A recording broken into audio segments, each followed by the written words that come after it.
Hey, what's going on, everybody? It's Malachis. Day two is at an end, day two is at an end, um, and we are in Zhejiang Municipal Committee or city.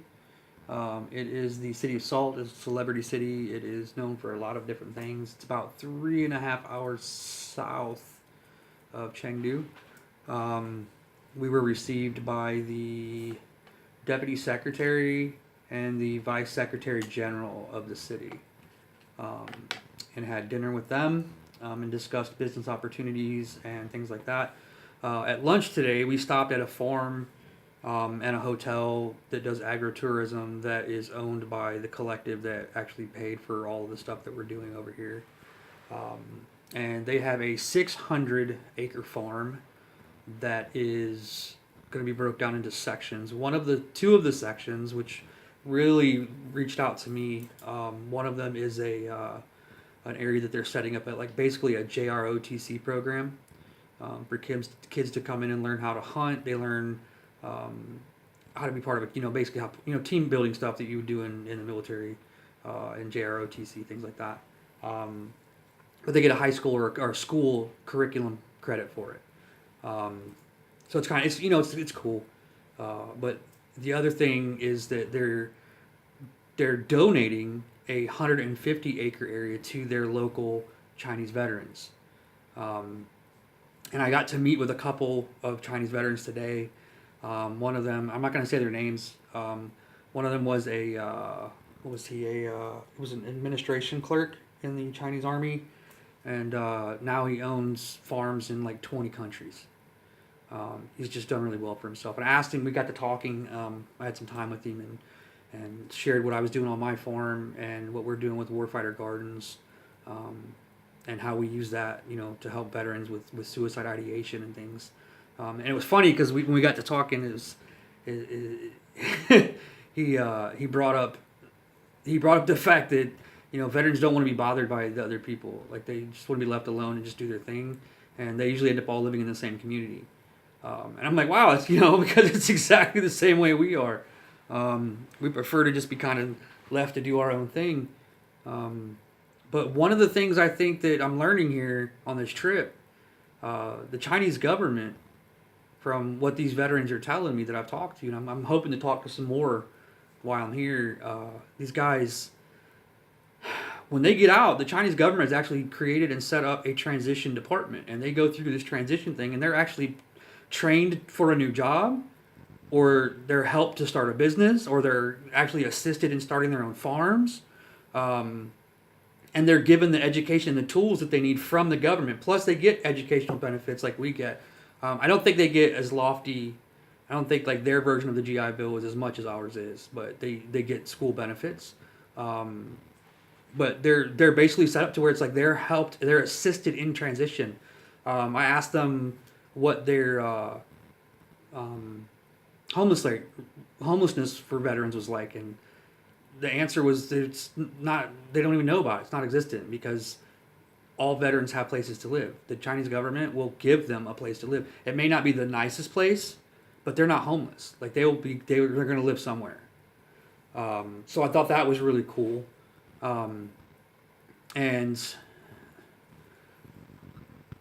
so the gentleman I was talking with, I asked him what their medical care for veterans was like, and then he expressed that he knows a little bit about what we're going through with the VA system in the United States, and that it's not the greatest here in China, but it's, in his opinion, much better than what we have, for our Veterans Affairs and the hospitals. But basically, like, the way he explained it is like, they get priority of treatment. They may not always get it in a timely manner, just like we are, but they get priority of treatment. Like, if they're waiting, and so are civilians. The civilians are waiting too, but the veterans are getting priority. Um, and so I thought that was cool. But the fact that their government has actually seen that there's a problem with them transitioning, and our government knows that we have an issue with transition, and the bullcrap programs that we have. I'm gonna call it what it is. like the Army ASAP program, the bullcrap programs that we have. I don't know what the Marine Corps uses or the Air Force or the Navy, but 3 months or a year out from when I got out, I took the Army. So the Army alumni program, um, and ACAP, Army Career Alumni Program, and it was basically how to transition. It's a week long. It's how to transition from the Army back to civilian life. Okay, which again, I'm not going to get into the whole dichotomy there, but we're not ever going to be civilians again, but we do have to live in a civilian environment. So that part I get. But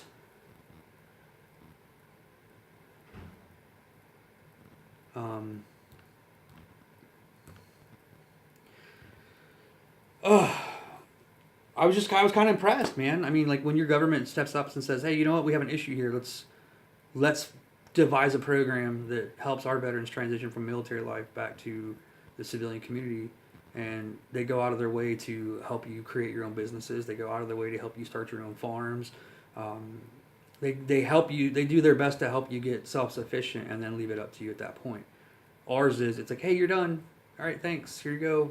If you have disability, there's your check. Other than that, you're on your own. There's a problem there. So I think there's something we can learn from that, you know? Because if they're doing it on a national scale, we can do it on a national scale. Pretty sure of that, you know? So, but anyway, this trip so far is really, really good.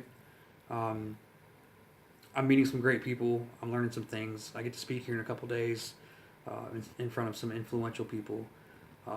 And we're going to speak on, I'm going to be speaking on the speech that I gave in that live video earlier on using horticultural therapy to mitigate suicide ideation. Because again, in China, the average from the CDC and the World Health Organization, from their research, is that out of every 100,000 Chinese, 22.23 commit suicide every day. And that number resonates because we know that the accepted number of veterans that commit suicide is 22 and one active duty service member.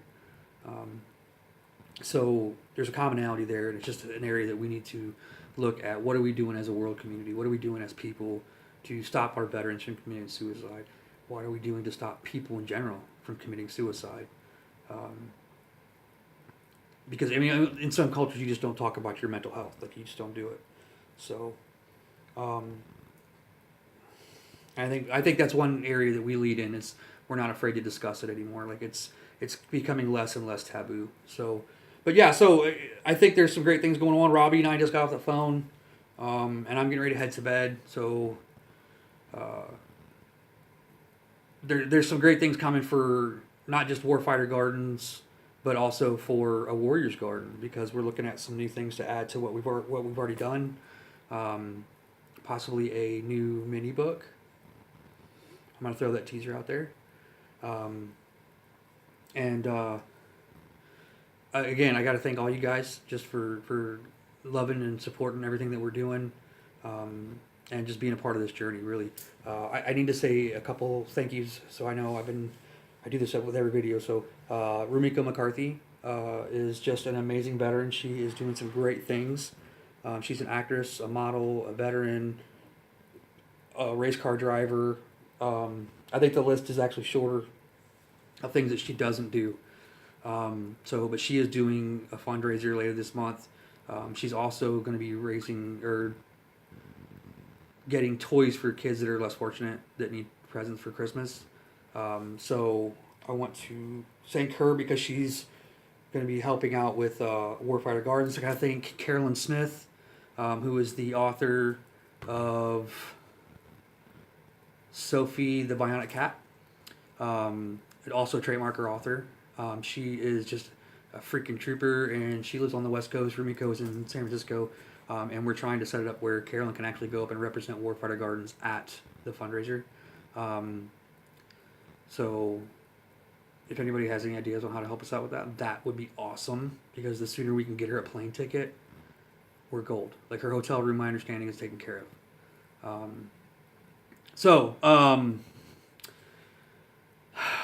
Rumiko, Carolyn, Trademarker Books, again, like, wow, dude. Like, they are just, again, this journey wouldn't even be here without them. It's absolutely amazing. Charles Lee, who is the gentleman that I met through Trademarker Books when Robbie Grayson, who set up this whole thing, is introducing me to some great people, and I have to thank him for even the opportunity for inviting me for this. And I just blown away. I really am. Yeah. So thanks everybody.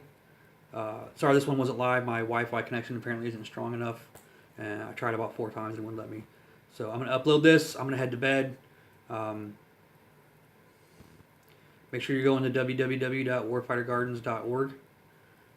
Donate, support our mission. Share this video. Share. And again, thank you. Love you guys. God bless. Strength and honor.